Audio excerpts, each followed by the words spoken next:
અથ શ્રી તુલસીપત્રમ ચેનલમાં હું અપર્ણા આપ સૌનું સ્વાગત કરું છું. રાધે રાધે. આજે શ્રી રાધા અષ્ટમી સ્પેશિયલ બરસાના મંદિરમાં શ્રી કિશોરીજીને જે અરબીનો ભોગ ધરાવવામાં આવે છે એ અરબીની રેસીપી આપ સૌ સમક્ષ લઈને આવી છું.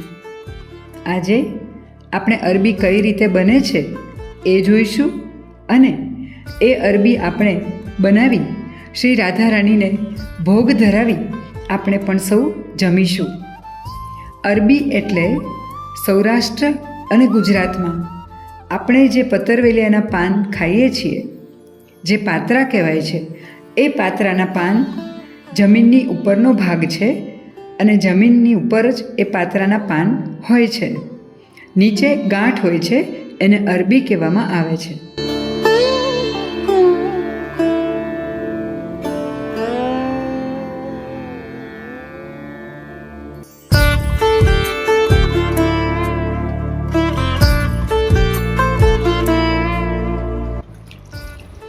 આ અરબીને ચોખ્ખા પાણીથી ધોઈને સ્વચ્છ કરવામાં આવે છે. આ ગાંઠ માટીવાળી હોય છે, એટલે ચોખ્ખા પાણીથી ધોઈ અને સારી રીતે ધોયા પછી તેને લૂછવાની હોય છે, કારણ કે એમાં ચિકાશવાળો ભાગ હોય છે, તો લૂછવાથી કાપવામાં સરળતા રહે છે. ત્યારબાદ તેની છાલને કાઢીને બધી અરબીને સરસ રીતે ખૂબ પાતળી સ્લાઇસમાં કટ કરવામાં આવે છે. જેમ આપણે બટેટાની ચિપ્સ બનાવીએ છીએ એ જ રીતે અરબીની પાતળી સ્લાઇસો બનાવવાની હોય છે. આ અરબીની બનાવટમાં પડતા મસાલાની અંદર આ અરબી ફરાળી હોય છે, એટલા માટે એને ઘીની અંદર બનાવવામાં આવે છે. અરબી 250 ગ્રામ અરબીની અંદર લગભગ 2 થી 3 ટેબલ સ્પૂન શુદ્ધ ઘી લેવામાં આવે છે. ત્યારબાદ જીરાનો વઘાર કરવામાં આવે છે અને હળદર પણ થોડીક ઉમેરવામાં આવે છે.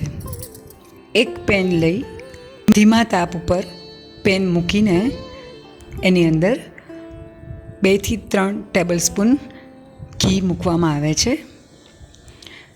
ત્યારબાદ એમાં વઘાર માટે 1 ટેબલ સ્પૂન જીરું નાખવામાં આવે છે.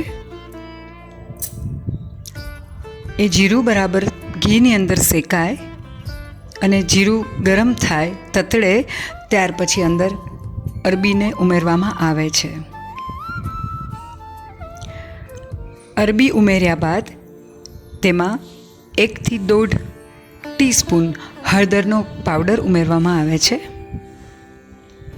ત્યારબાદ બધી જ વસ્તુને ખૂબ સરસ રીતે મિક્સ કરવામાં આવે છે.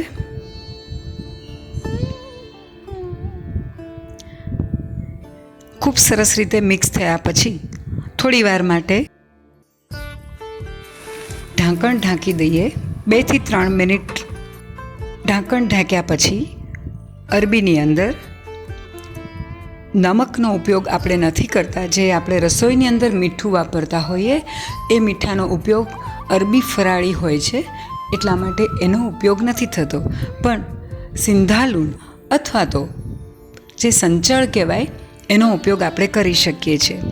એટલે એ અરબીની અંદર 2 થી 3 મિનિટ ઢાંકણ ઢાંક્યા પછી 1 થી 1.5 ટીસ્પૂન અથવા તો સ્વાદ અનુસાર આપણે એ સિંધાલુણ અથવા તો સંચળ નાખી અને હલાવી લઈએ.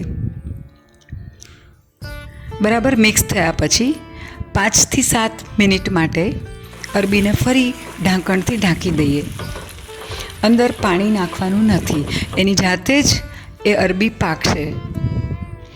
અને 5 થી 7 મિનિટ પછી આપણે જોઈ શકીએ છીએ કે ખૂબ જ સરસ રીતે બફાઈ અને અરબી આપણી ભોગ અને પ્રસાદ માટે તૈયાર છે.